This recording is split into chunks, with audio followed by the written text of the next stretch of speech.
Hello everyone, আমি জবওয়ালা হালিম। আর আমার এই চ্যানেল তাদের জন্য যারা সেলফ প্রিপারেশনের মাধ্যমে ডিফারেন্ট গভর্নমেন্ট জবসের প্রিপারেশন করছেন। এই চ্যানেলের মাধ্যমে আমি পড়াই না, কিন্তু বলে দেই কীভাবে পড়তে হয়।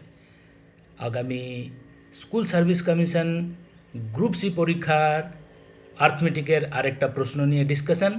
এখানে বলা হচ্ছে যে বাইসাইকেলকে বিক্রি করা হচ্ছে 2050-তে, যেখানে গেন হচ্ছে 25%। এবার বলা হচ্ছে if the profit is reduce by 10%, then the selling price কত হবে।